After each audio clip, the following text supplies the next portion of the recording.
Is he a narcissist, a marketing genius, a master manipulator, or just the loudest guy in the room?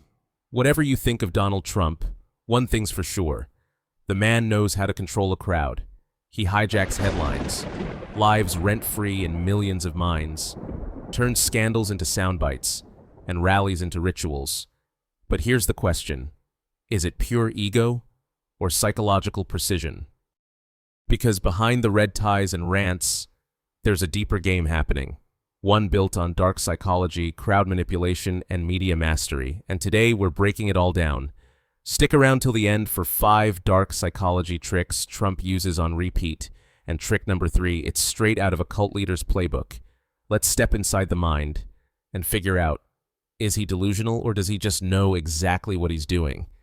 So, if millions of people are either obsessed with him or obsessed with hating him, what exactly are they reacting to? Is it the policies, the personality, or something deeper, something wired into how we respond to confidence, control, and chaos? Let's strip the politics off for a second and look at the psychology, because to understand Trump's grip on people, you first got to understand narcissism and why sometimes it looks a hell of a lot like leadership. Narcissism. It's the word people throw around like it's seasoning. Oh, he's such a narcissist. My ex was one. Trump? Classic case. But here's the truth. Real narcissism is clinical, measurable, diagnosable. According to psychology, it's more than ego. It's grandiosity, a need for admiration, no empathy, and a fragile self hiding underneath the show. And yet, when you see Trump in front of a crowd, it doesn't just look pathological, it looks powerful. Because narcissism, when dressed up in confidence, can pass for charisma. And charisma, that stuff's magnetic. Trump doesn't do nuance, he speaks in absolutes. It's going to be great. Everyone loves me. They don't want you to know this, but I do. No, maybe. No gray area. Just bold declarations like he's reading a script he wrote for reality itself. And the brain, it eats that confidence alive. We're wired to trust certainty, even when it's wrong. It's called the confidence heuristic. When someone speaks with enough conviction, we assume they must know something we don't. That's the trap, because in the real world, charisma feels warm. But narcissism, it waits for the strike. It needs praise, loyalty, applause. And if it doesn't get it, it spirals. The tricky part? When you're standing in the crowd, it's almost impossible to tell the difference. So let's keep peeling back the layers. Okay, so we've got narcissism in the mix. But what if that's just the surface? What happens when you add strategy, emotional detachment, and a willingness to manipulate the whole system? Welcome to the Dark Triad. These 3 traits form a psychological cocktail built for domination. Narcissism craves attention. Machiavellianism plays people like chess. Psychopathy? That's the cold, guiltless edge. You don't need all 3 to be dangerous, but blend them right, and you've got a formula for influence and destruction. Let's talk Trump. Is he a psychopath? No, not in the clinical sense. But Machiavellian? That's where it gets interesting. Trump spins narratives with surgical timing. He reframes questions, reverses blame, disorients you mid-sentence. The man doesn't dodge questions. He bulldozes them and makes you question why you even asked. That's not clumsiness. That's control. And that emotional Teflon, the ability to fire off wild claims, double down, and keep moving like nothing happened, that's a flavor of psychopathy, low remorse, high dominance. Again, not a diagnosis, but a pattern. And if you want to understand how millions can follow someone who never flinches, this pattern matters. So, yeah, traits like these can turn one person into a force. But Trump isn't just a personality, he became a movement. And that's where things stop being about one man and start being about all of us. Crowd behavior, tribalism, identity fusion. This is the part where psychology meets the masses, and it gets a little scary. Because Trump isn't just a leader to his biggest fans, he's a symbol, a walking, talking, fire-starting brand of rebellion. And to understand why that matters, you've got to understand a concept called identity fusion. Identity fusion is what happens when a person doesn't just support a cause. They merge with it. Their personal identity fuses with the group. You attack the leader, they feel attacked. You mock the movement, you're mocking them. That's not loyalty. That's psychological bonding. And it explains why Trump supporters can shrug off scandal after scandal. Because in their minds, he's not just a politician, he's them, with a mic. This isn't new. History's full of identity-fused movements, from cults to revolutions to pop fandoms. And it's not limited to Trump either. You'll see hints of it with Oprah, with Elon, even with AOC, when a public figure becomes a proxy for your pain, your pride, or your past. The bond goes deeper than logic. That's why debates don't work. That's why facts don't land, because you're not challenging ideas anymore. You're challenging identity. Ever argued with someone and thought, wait, are they defending this person or defending themselves? That's identity fusion. And Trump, he doesn't just allow it, he amplifies it. Through slogans, repetition, and emotional buzzwords, he gives people simple labels to wear. We're winning. They're corrupt. Only I can fix it. Suddenly, it's not about issues anymore. It's about belonging. So now we know it's not just charisma. It's not just psychology. It's identity. The crowd doesn't just cheer him on. They become part of the brand. But here's the next mindbender. What if the brand itself was engineered? What if every viral moment, every tweet, every headline, every so-called meltdown was part of a larger game plan?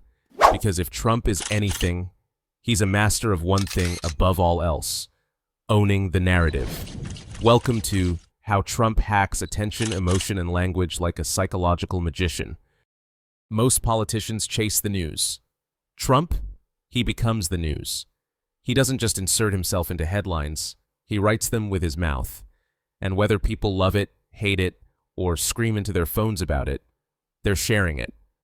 Here's the psychology. Trump uses a combo of emotional priming, repetition, and framing to grab attention and hijack your brain's filters. First up, emotional priming. If he wants to activate anger, he drops a threat. Wants to trigger loyalty, he says, they're coming after us. Everything's charged. Every message is loaded. Because the brain pays more attention when it feels something first. Next, repetition. Repetition. Repetition. Trump repeats keywords like he's casting a spell. Witch hunt. Fake news. The best, the greatest, the biggest. This isn't laziness, it's psychological anchoring. The more a phrase is repeated, the more it becomes truth to the brain. And in crowds, it echoes, it sticks. Think about it, you probably just heard witch hunt in his voice. Then there's language framing. He doesn't just tell stories, he tells us versus them stories. It's always winners versus losers, patriots versus traitors, truth-tellers versus corrupt elites. That's called a false binary, and it's powerful. Because when you force people to choose sides emotionally, logic goes out the window. You don't have to agree with him, but once you understand how the game's played, it's hard to unsee the strategy. He doesn't speak like a politician. He speaks like a brand. Short, simple, repetitive. And in a world drowning in noise, that kind of message cuts through like a blade. Ever catch yourself repeating a Trump quote, even sarcastically? That's how framing works. If it lives in your head, it wins. So, yeah, between the sound bites, the slogans, and the emotion-loaded mic drops, Trump doesn't just communicate, he commands attention. But attention isn't enough. Viral moments fade. Tweets get buried. So what makes people stay loyal? That takes something deeper, something primal. Not intelligence, not truth. Certainty. Because when the world feels chaotic, the brain doesn't crave facts. It craves a voice that sounds sure. Let's talk about the psychology of certainty and how Trump uses it like armor, even when he's dead wrong. Humans like truth, but they worship certainty. That's the wild part. You can be dead wrong and still get people to follow you, as long as you say it like you mean it. Trump does this constantly. He doubles down, even on things that are clearly false, and somehow that makes him feel more trustworthy to his base, not less. Here's why. The brain treats certainty as a survival cue. Back in the tribal days, if someone hesitated, you died. If someone sounded unsure, you didn't follow them into battle. So, over time, our brains evolved to favor the voice that sounds most sure, not the one with the best logic. Trump doesn't hedge. He doesn't say probably, maybe, or we'll see. He says, it's going to be huge. Everyone agrees. I alone can fix it. That kind of language short-circuits critical thinking. It makes followers feel safe, like someone steering the ship, even in chaos. Ironically, the more chaos there is, the more certainty becomes addictive. But here's the twist. Certainty doesn't equal truth, and bold confidence doesn't mean someone knows what they're doing. It just feels like they do. And Trump? He knows that feeling is more powerful than facts. Because in today's media environment, it's not about being accurate, it's about being unshakable. Ever met someone who was completely wrong, but said it with so much confidence you actually started to second-guess yourself? That's the power of certainty. And Trump has it down to a science. So now we've got the formula. Narcissism for image, Machiavellian moves behind the scenes, media mastery to dominate the narrative, and certainty, louder than facts, smoother than truths. But here's the real kicker. Trump doesn't just lead supporters. He doesn't just influence them. He becomes something bigger. To some, he's a political warrior. To others, he's a living meme. But to millions, he's a symbol, a savior, a myth in a red tie. That's when you know you're not just dealing with politics anymore. You're looking at a cult of personality. When does a politician stop being a person and start becoming a brand, a flag, a feeling, a symbol of something bigger than himself? That's the psychological shift we're seeing with Trump, and it's textbook cult of personality behavior. Now let's be clear. Cult doesn't always mean robes, chants, and Kool-Aid. In psychology, a cult of personality happens when a leader builds a godlike image by dominating emotion, repetition, and identity. They create a narrative where they're the hero, the system is corrupt, only they can save you. Sound familiar? Trump didn't just run a campaign, he created a myths. He cast himself as the outsider, the fighter, the one who says what you're thinking but are too afraid to say. And he did it so well that for many people, criticizing Trump feels like betrayal. The trick? He makes you the main character. He's just the voice saying what you already knew was true. That's how cult psychology works. It fuses belief with identity and makes the leader feel indispensable.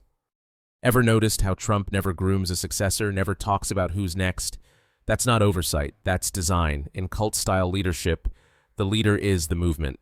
No one comes after, no one replaces. The brand lives and dies with him. Whether you love him or hate him, you're still playing his game. And that's exactly what the cult dynamic feeds on. Attention, emotion, and complete centrality. So, when the leader is the movement, the image must be bulletproof. No weakness, no silence, no stepping back. That's the cost of becoming a symbol. You can't rest because the spotlight isn't just power, it's fuel. And when that spotlight starts to fade, the ego doesn't just feel ignored, it feels like it's dying. That brings us to something every narcissistic personality craves, even more than love, more than truth, more than power. Attention, applause, constant psychological feeding. Let's talk about narcissistic supply and what happens when a public figure starts starving for it. For most people, attention is nice. For a narcissist, it's oxygen. In psychology, we call it narcissistic supply, that constant stream of validation, applause, controversy, and attention that keeps the ego alive. And the more extreme the narcissism, the more endless that hunger becomes. Trump doesn't just enjoy attention, he needs it to function at full force. Watch what happens when he's not trending. He creates a new headline, a new insult, a new fight, a new "they're coming after me" story, not because he's bored, but because silence feels like erasure. Narcissistic supply comes in two forms. Number one, admiration, cheering crowds, fan loyalty, massive rallies. Number two, conflict, critics, scandals, haters. And here's the kicker, negative attention works just as well. To the narcissistic brain, being feared or hated still means you matter. That's why Trump never backs down from drama, he leans into it. Because outrage feeds the brand. Think about it. You could hate him with every cell in your body, but if you're still talking about him, he's winning. That's the trap. In psychological terms, this is called external regulation, where self-worth doesn't come from within. It comes from how much space you take up in other people's minds. And when that supply starts drying up, ratings drop, followers fade, platforms cut ties, the crowd moves on. That's when the system crashes.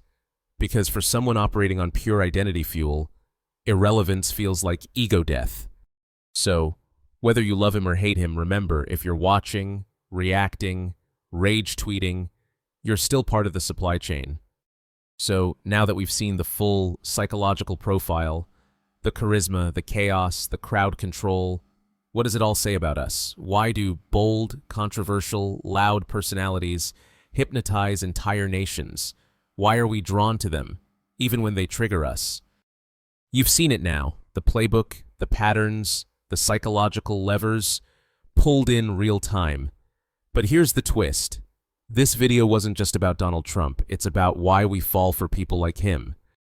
The bold ones, the unfiltered ones, the ones who don't flinch, even when they're dead wrong. Because deep down, whether we admit it or not, certainty is magnetic, confidence is comforting, and rebellion, it sells. Trump didn't invent any of this, he just weaponized it better than most. He figured out how to plug into human behavior, not policy, not party lines, people. So here's your mirror moment. Ask yourself, are we drawn to truth or just to boldness? Do we love certainty? Or do we just crave the illusion of control? And most importantly, when someone speaks with that much confidence, do we stop and ask, is it real or just loud? Now let's lock in a few psychological truths. Number 1. Charisma can mask narcissism. Number 2. Confidence can override facts. Number 3. Crowds crave identity more than information. Number 4. Outrage fuels attention, and attention is currency. Number 5. When someone becomes a symbol, logic usually leaves the room. You don't beat manipulation by shouting louder, you beat it by seeing the game before you play it. This is Innerverse. Know your mind, spot the game, hit that like button, subscribe if you're into real deep psych breakdowns, and drop a comment. Do you think Trump's self-aware or fully bought into his own myth? Either way, stay sharp. We're just getting started.